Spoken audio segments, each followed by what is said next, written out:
8वां उदाहरण में क्या कह रहा है कि 6, 72 और 120 का जो है अभाज्य गुणनखंडन विधि के द्वारा हमें एचसीएफ और एलसीएम निकालना है। तो हम क्या क्या करेंगे, सबका अभाज्य गुणनखंडन कर देते हैं हल। ठीक है, 6 का अभाज्य गुणनखंडन क्या हो जाएगा, इसी तरह से कर लेते क्योंकि थोड़ा बड़ा बड़ा है। 2 तिया 6 हो गया। इस 72 का अगर करेंगे तो कितना हो जाएगा, 36 दूनी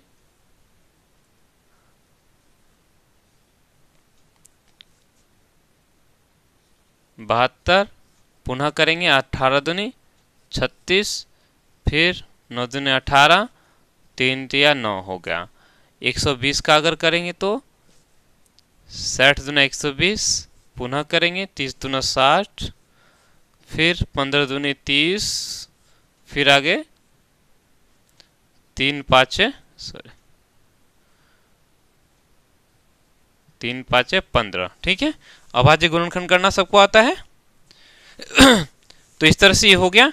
अब हमें आगे क्या करना है, एचसीएफ और एलसीएम लेना है। इसको चाहो तो इस तरह से लिख सकते हो, 6 को हम लोग लिखेंगे 2 गुना 3, 72 को लिखेंगे 1 2 3 ठो 2 है ना, 3 ठो 2, 1 2 2 ठो 3, फिर हम 120 को लिखेंगे 1 2 3 ठो 2 3 ठो है, 1 ठो 3 है और 1 ठो 5 है। ठीक है, अब हमें एचसीएफ और एलसीएम निकाल लेना है। एचसीएफ किसका, 6, 72, 120 का। एचसीएफ में क्या करेंगे, हम 2 को लेना है। तो 2 सब में है, सब में है तो विचार करेंगे, अगर नहीं है तो उसको देखना ही नहीं है। तो देख रहे हैं कि ये जो 2 है सब में है ना। तो अब देखो सबसे कम किस में है, इसमें 1 ठो है और इस सब में 3 ठो करके, तो सबसे कम किस में है, यहां है तो उसको ले लेना है। 2 को हम ले लिए। पुनः अब देखो 2 तो ले लिए, अब आगे और 2 नहीं है ना। अब देखो 3 सब में है, इसमें भी 3 है, इसमें भी 3 है, इसमें भी 3 है, तो सबसे कम किस में है, तो यहाँ 1 ठो है, यहाँ भी 1 ठो, यहाँ 2 ठो है। तो ज्यादा नहीं लेना है, कम लेना है। तो इस 1 ठो 3 है तो हम क्या करेंगे, 1 ठो 3 ले लेंगे। ठीक है, मतलब कॉमन लेना है। इसका जैसे इसका 1 ठो 2 है, इसका 1 ठो 2, इसका 1 ठो 2, इसका 1 ठो 2, तो तीनों में से हम 2 को निकाल लिए। ठीक है, तीनों में है तभी निकालें, क्योंकि इसमें 3 ठो 2 है, इसमें भी 3 ठो है और इसमें 1 ठो है। तो 1 ठो 2 हम देख रहे हैं कि तीनों में है तो ले लिए। उसके बाद आगे अगर देखेंगे 2 ठो 2 और बच गया है, लेकिन इसमें तो 2 है नहीं तो उसको नहीं लेना है। ठीक उसी तरह से इस 3 को अगर देखेंगे तो 3 यहाँ है, यहाँ भी 3 है, यहाँ भी 3 है, हमने 3 को ले लिया। और आगे अगर देखेंगे तो यहाँ और 1 ठो 3 है, लेकिन इन दोनों में तो नहीं है और 3 है, क्या नहीं है, तो उसको भी नहीं लेना है। उसके बाद 5 की अगर बात करें तो 5 सिर्फ यहाँ है, बाकी दोनों में है नहीं है, तो उसको भी हमें नहीं लेना है। क्लियर, तो यानी इसका जो एचसीएफ हुआ 3 दूनी 6। क्लियर, अब हमें एलसीएम लेना है। एलसीएम किसका किसका, 6, 72, 120 का। एलसीएम में हम क्या करेंगे, सबसे बड़ा को, जैसे यहां देखेंगे ये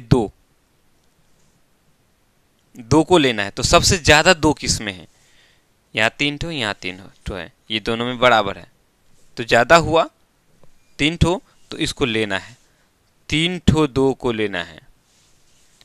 अब हमें 3 को लेना है, तो 3 सबसे ज्यादा किस में है, यहाँ 2 ठो, इन दोनों में 1 ठो करके, तो सबसे ज्यादा 3 जिसमें उसको लेना है। सबसे ज्यादा 3 कहाँ है, यहाँ कैठो है, 2 है, 2 ठो 3 है ना, तो इसको भी लेना है। उसके बाद देखो 5 तीनों में नहीं है, कोई बात नहीं, सबसे ज्यादा किस में, सबसे ज्यादा इसी में ना हुआ 5, 1 ठो 5 है, बाकी में तो ये ठो 5 नहीं है, तो ये सबसे ज्यादा हुआ, तो हमें इसको भी ले लेना है। क्लियर, एचसीएफ में उसी को लेंगे जो सब में हो, या ये कहें सब में होना चाहिए और सबसे छोटा को, सबसे छोटा को। और वहीं एलसीएम में सब में हो या ना हो लेना है। अगर सब में है तो सबसे बड़ा जो है उसको लेना है। जैसे इसमें सबसे बड़ा यही हुआ, तीन ठो दो, तो तीन ठो दो को ले लिया। तीन की बात करेंगे तो सबसे ज्यादा इसमें हुआ, दो ठो तीन को ले लिए। उसके बाद देख रहे हैं पांच, सब में नहीं है कोई बात नहीं, लेकिन फिर भी उस पांच को हमें ले लेना है, ले लिया। अब देखो तो कितना हो गया, ये गुना करो, तीन ठो दो आठ हो गया, तीन ठो दो आठ हो गया। इस आठ को पांच से गुना करो, आठ पांच 40, 40 हो गया। और यहाँ तीन, दो ठो तीन है, तीन तिया 9, दो ठो तीन है तो तीन तिया 9 हो गया, 9 चौका 36, 360 हो गया। ये हो गया ना, ये हमारा 8 है, ये हमारा 9 है और ये 5 है, तो 8 5 है 40, ठीक है। और ये 40 हो गया और 9 चौका 36, 360 हो गया। क्लियर। एचसीएफ निकालना था, हम लोगों ने एचसीएफ निकाल लिया। एलसीएम निकालना था, हम लोगों ने एलसीएम भी निकाल लिया। किस विधि से? तो अभाज्य गुणनखंडन विधि से। यह हम लोग का अभाज्य गुणनखंडन विधि हो गया। ठीक है, कोई दिक्कत? चलो, आशा करते हैं आप लोग को समझ में आया होगा।